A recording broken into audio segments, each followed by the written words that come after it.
अर्नोल्डने वयाच्या 15व्या वर्षापासून वेट लिफ्टिंगला सुरुवात केली होती.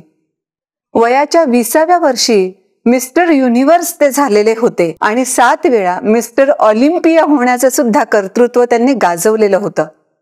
इतकंच कशाला, ते ऍक्टरही आहेत आणि ते राजकारणामध्ये सुद्धा आहेत. येस, मी अर्नोल्ड श्वार्झनेगर यांच्याबद्दलच बोलत आहे. हे अर्नोल्ड जेव्हा कॅलिफोर्नियाचे गव्हर्नर होते ना, तेव्हा एका आलिशान हॉटेलचं त्यांच्या हातून उद्घाटन झालं होतं. त्या हॉटेलच्या समोर त्यांचा पुतळा सुद्धा उभारण्यात आलेला होता आणि हॉटेलच्या व्यवस्थापनानं त्यांना आश्वासन सुद्धा दिलं होतं की भविष्यातही तुम्ही कधीही आमच्या हॉटेलमध्ये या, तुमच्यासाठी एक खोली आम्ही नेहमीसाठीच राखून ठेवू.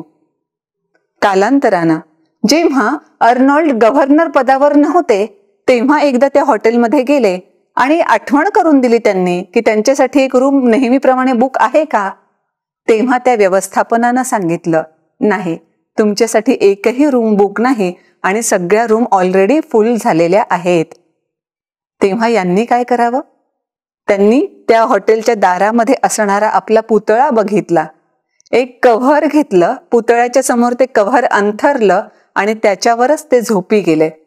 त्यांना संदेश असा द्यायचा होता की जोपर्यंत पद असतं ना, तोपर्यंत सगळी माणसं आपल्यासोबत असतात, पण एकदा का पद गेलं की सगळेजण आपल्यापासून दूर जायला लागतात. आपण स्वतःच दिलेल्या आश्वासनांपासून सुद्धा ते दूर जातात. खरंच तर आहे, आपल्याकडे सुद्धा म्हण आहेच ना, घर फिरलं की घराचे वासे सुद्धा फिरतात. पद प्रतिष्ठा जोपर्यंत असते तोपर्यंत सगळेजण मागे मागे असतात, पण एकदा पदावरून पाय उतार झालं की मग मात्र फारसं कोणी विचारतही नाही.